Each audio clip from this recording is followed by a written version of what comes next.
Shalom, good morning class. Berjumpa kembali dengan Miss Anik dalam pelajaran agama Katolik.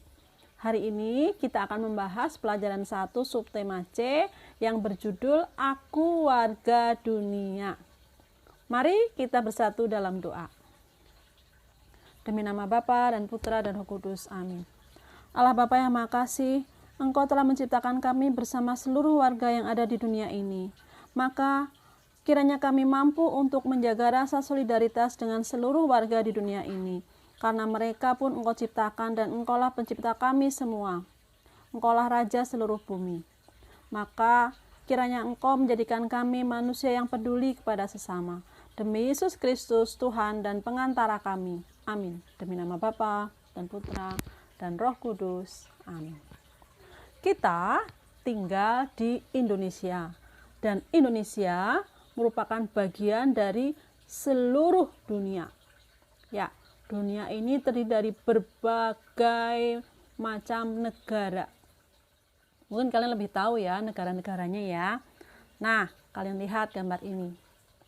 Ini bagian kecil dari dunia, yaitu ASEAN, Asia di wilayah Asia Tenggara. Antar negara itu ada berbagai kerjasama, karena tidak mungkin satu negara akan berdiri sendiri tanpa bantuan negara lain. Bisa berbagai macam bidang, bisa bantuan ekonomi, bantuan politik, bantuan sosial, bantuan pendidikan, maupun kebudayaan. Nah, ini berbagai kerjasama antar negara. Yang pertama, kerjasama bidang ekonomi, ekspor, impor. Kemudian, kerjasama dalam bidang pendidikan, pertukaran pelajar. Kemudian, kerjasama dalam bidang kebudayaan, bisa mengirim duta seni ke luar negeri, atau mereka mengirim duta seni ke negeri kita, jadi bisa saling memperkenalkan kebudayaan masing-masing negara. Kemudian, di sini ada kerjasama dalam bidang sosial. Ini misalnya nggak tuliskan ya. Ini maksudnya adalah kerjasama di bidang sosial. Ini membantu warga lain yang terkena musibah. Nah, ini contoh nyata bagaimana satu dunia itu saling bersolidaritas. Solidaritas untuk Filipina. Di sini ada, kalian melihat gambar ini adalah wilayah yang terkena badai topan di wilayah Filipina. Ini beritanya. Perserikatan Bangsa-Bangsa atau PBB memimpin penggalangan bantuan internasional bagi Filipina yang hancur akibat diterjang salah satu badai paling parah yang pernah ada di muka bumi. PBB siap mengajukan ratusan juta dolar dana bantuan kemanusiaan untuk korban badai Filipina yang disebut yang terburuk yang pernah terjadi di muka bumi.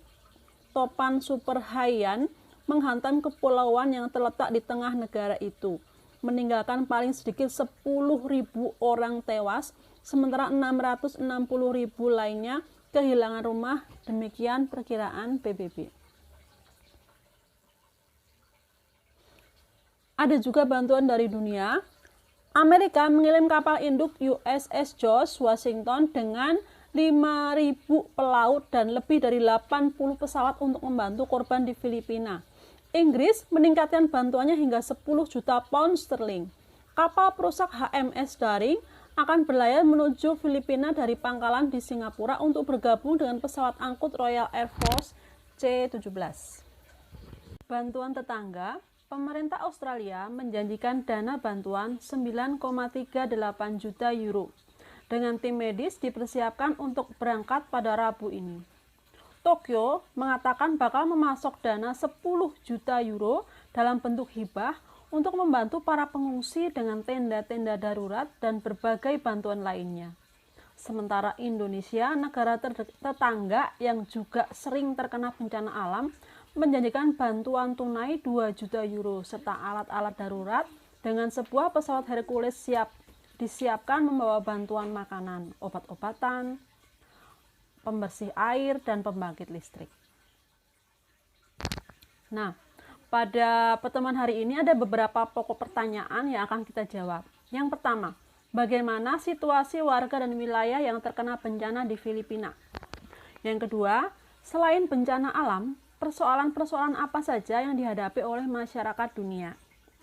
3. Apa arti sebagai warga dunia? 4.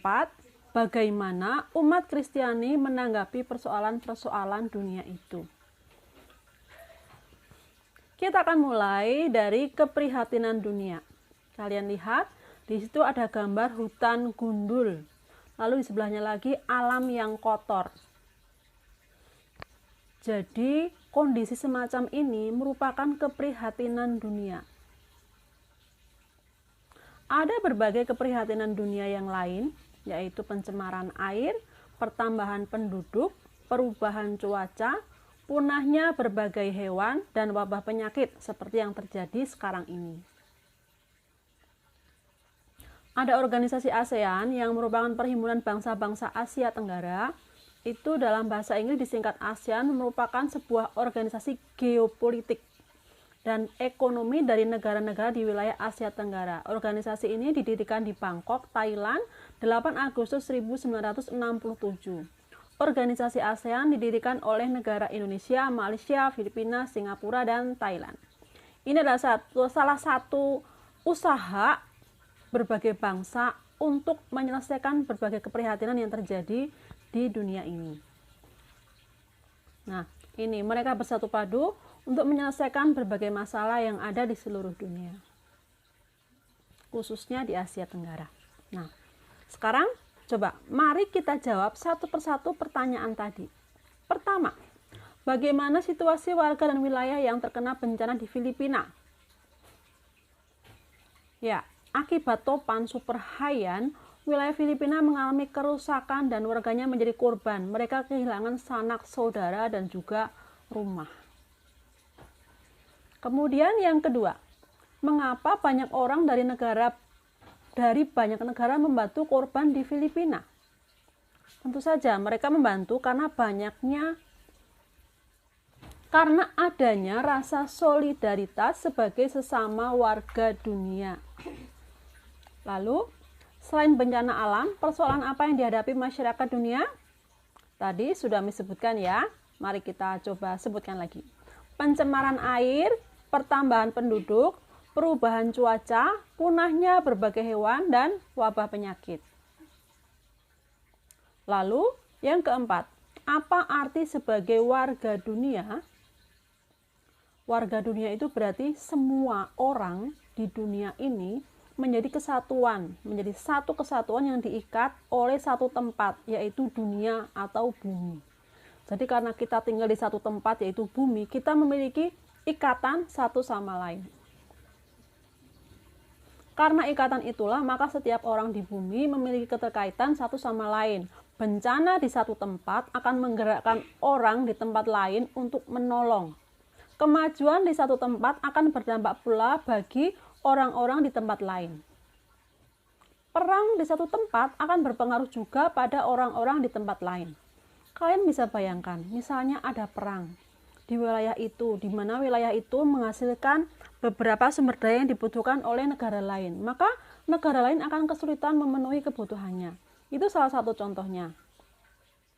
Lalu ada lagi, karena perang banyak dana yang masuk ke situ, banyak perhatian dunia yang masuk ke situ, maka negara lain pun akan terkena imbasnya. Dan masih banyak lagi akibat-akibat yang lain.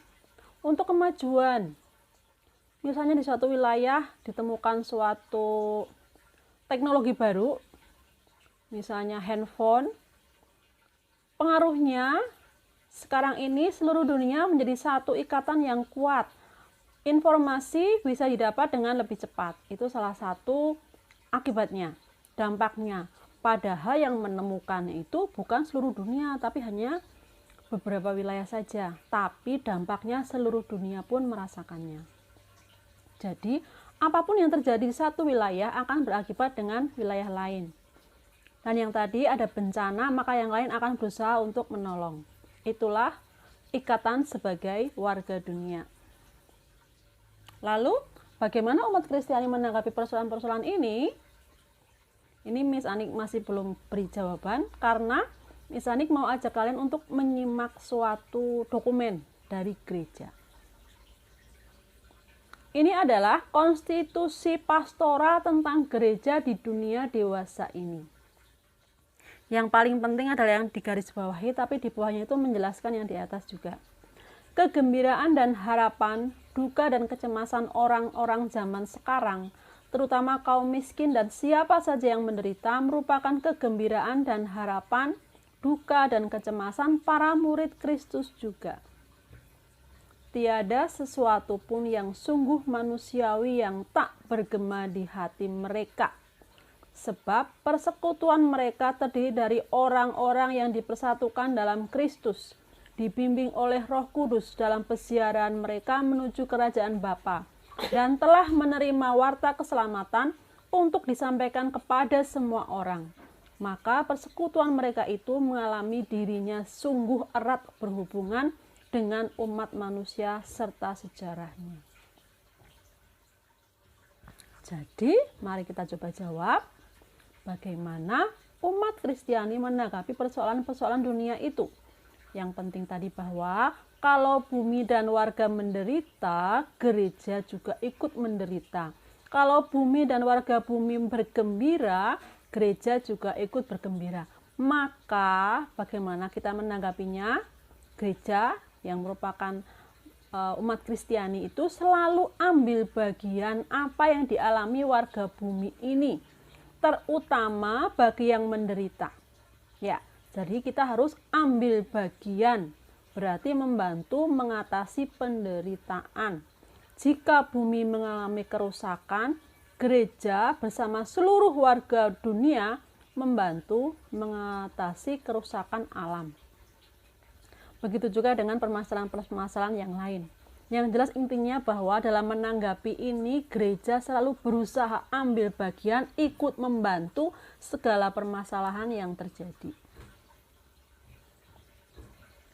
Nah, anak-anak, jadi hari ini kita sudah paham bahwa gereja yang juga merupakan bagian dari bumi ini, ya, itu selalu berusaha ambil bagian dan ikut membantu. Kita sebagai warga dunia pun juga terikat satu sama lain. Maka kita harus saling solider, meningkatkan rasa solidaritas pada seluruh penduduk bumi. Karena kita semua adalah warga bumi dan raja semesta alam atas seluruh bumi itu adalah Allah. Jadi yang jadi anak-anak Allah bukan cuma kita, tapi juga seluruh warga bumi. Mari kita jaga bumi ini agar selalu lestari, dan mari kita bersama-sama dengan warga bumi yang lain untuk menjaga kelestarian bumi ini. Nah, pertemuan hari ini cukup. Jangan lupa untuk belajar, kerjakan tugasnya, dan minggu depan kita mau mengadakan kuis. Materinya pelajaran 1, subtema A, B, dan C. Pelajari materinya, pelajari soal-soal yang pernah Miss Ani kasih. Coba baca dan lihat lagi videonya supaya lebih paham ya. Kalau ada yang ditanyakan bisa hubungi Miss Ani. Oke? Thank you for today. Sekarang mari kita tutup dengan doa kemuliaan.